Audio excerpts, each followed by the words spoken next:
Sup friends, welcome back to the channel. So ever since Bungie first revealed Marathon back in 2023, I've been eagerly waiting for any scrap of news. Earlier this month, Bungie finally opened the floodgates. We got a cryptic ARG campaign, a full gameplay reveal, a release date, and even a chance to go hands-on with the closed alpha.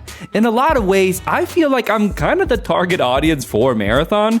I'm a big fan of Destiny, but I've also developed a love for extraction titles thanks to games like Hunt Showdown. Now obviously extraction games aren't the traditional co-op titles we usually cover here on the channel, but they are games I really enjoy playing with a squad of friends. If you're not familiar, extraction games are PvEvP experiences, meaning you're battling AI enemies while always keeping an eye out for rival players.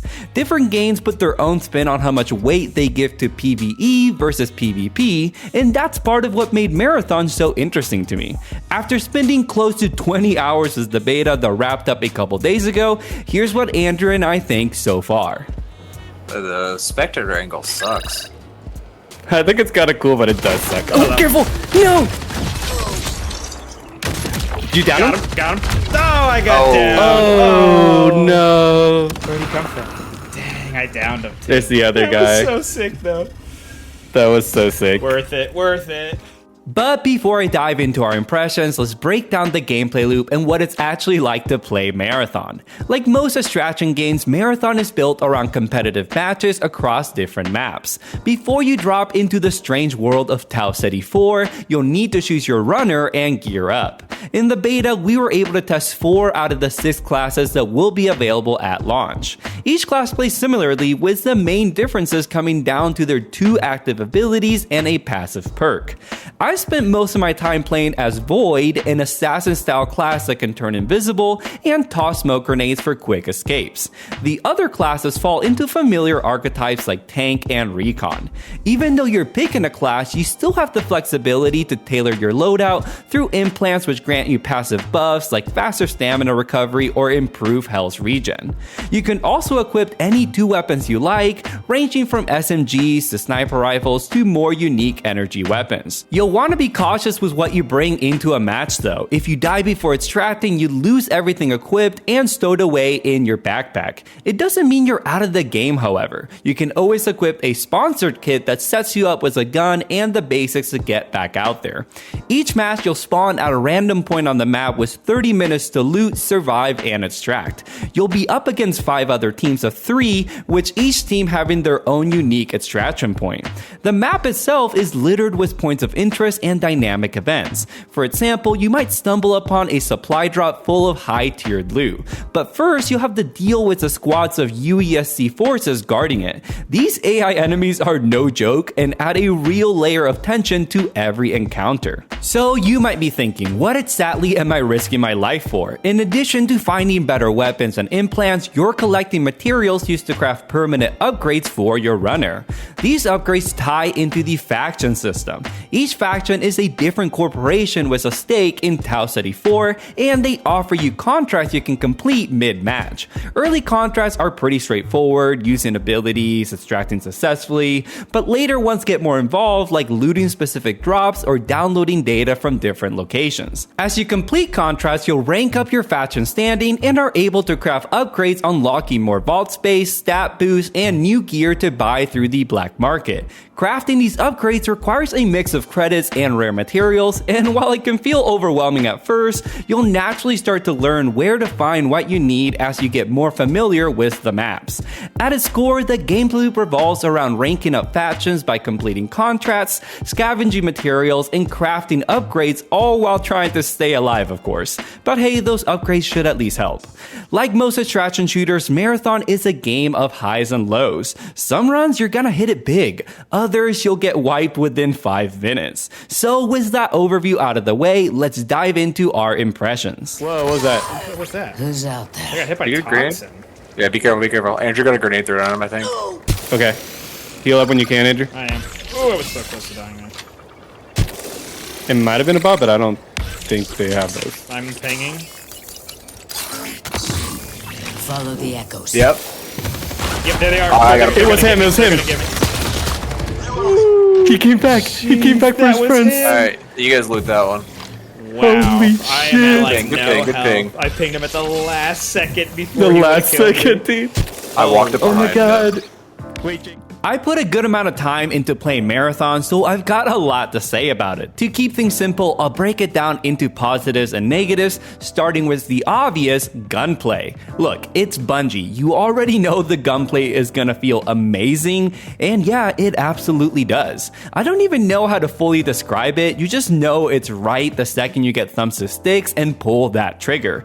The way the recoil kicks, how fast you can snap into ADS, the way the weapons look and sound, is all top tier, to be expected from the makers of Halo and Destiny. But it's not just the guns. Marathon's AI is some of the best I've seen in an extraction shooter. These enemies aren't just fodder or sound traps, they'll flank you, push in coordinated waves, and genuinely surprise you if you're not paying attention.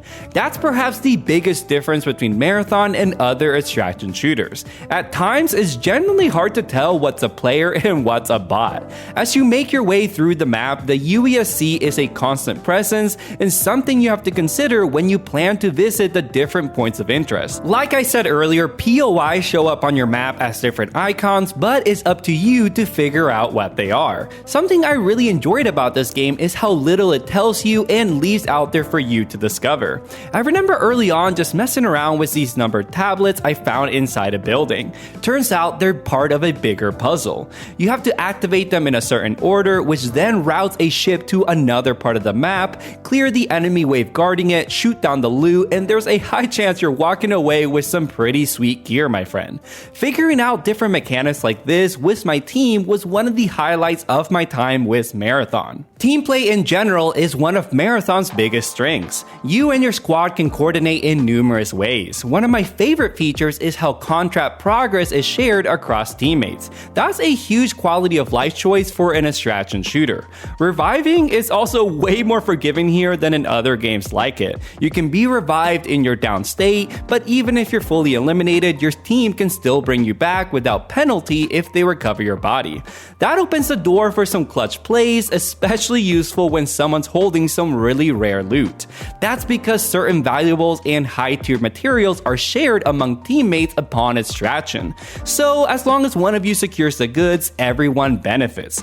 Personally, I play these kinds of games with a squad of friends. I'm not really into solo queuing, so seeing mechanics that actively encourage team play is a big plus in my book. But now let's talk about the stuff that didn't land as well for me. First up, the runner classes. Honestly, they're a little underwhelming right now. Like I said prior, I spent most of my time with Void, whose main ability turns you invisible. Jake ran Locust, who can deploy a shield, and Andrew played Blackbird, who pings enemies via a sort of radar. You might already see where I'm going with this. These abilities are fine, I guess. Mostly they're pretty familiar, nothing you haven't seen before. With how stylish and surreal Marathon looks, I was kind of expecting some more wild abilities. I'm not being totally fair since each character has more than just their prime ability. Locust has a quick dash and Glitch can literally fire cannons from her arms, so there is cool stuff in here, but I'm hoping future classes push the creativity further, especially considering that currently most teamfights don't really feel like they're influenced by class abilities much. With the exception of Blackbird's ping ability, they don't really shape the flow of combat. So yeah, let's talk about teamfights themselves. They can be a mixed bag. Currently, they end rather quickly as it's usually decided by the element of surprise. We did have some exciting clashes here and there, sniping from afar, chasing enemies through buildings. I can't lie, PvP can be very thrilling in this game.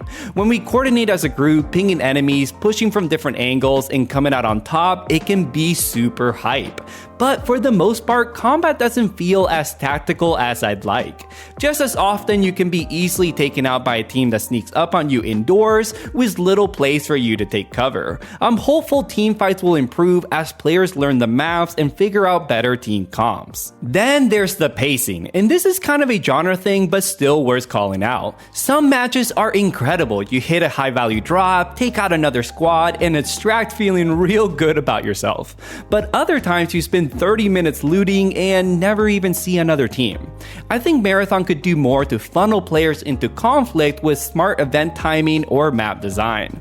I don't think it's too far off. You don't want this to feel like a battle royale, and I think this is something they could fix between now and September. My other concerns I'm less sure of.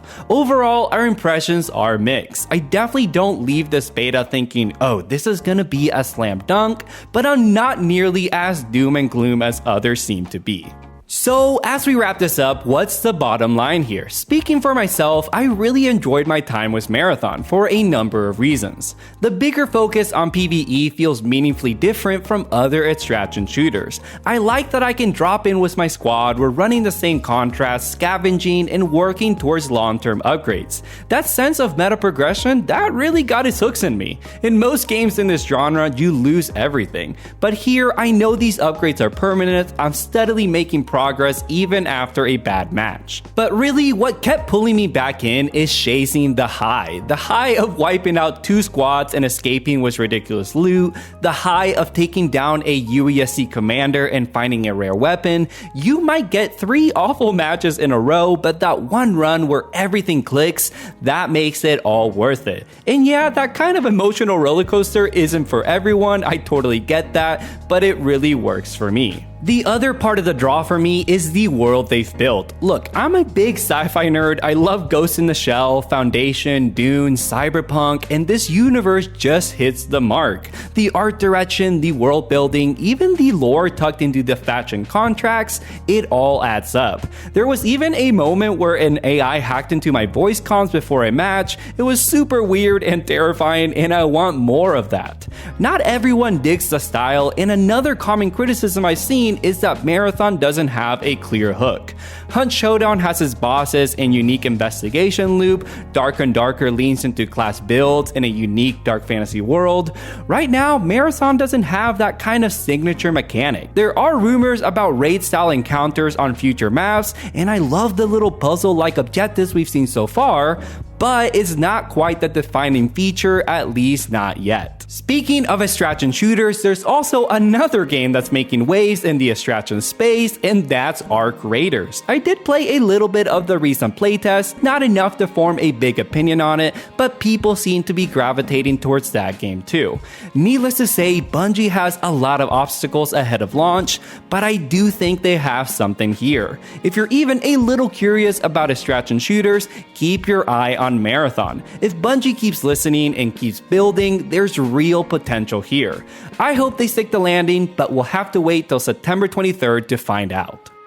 Thanks for watching, guys. We cover all things co-op games here and often just games to play with your friends. We do previews, reviews, and even news via our co-op monthly series. So if you want to stay in the know, make sure you subscribe and follow us on our socials. If you want to support us, check out our Patreon where we give you first impressions of games via our Patreon exclusive series, Play and Banter. Thank you to those already supporting us there. We'll catch you next time on another episode of The Co-op Bros.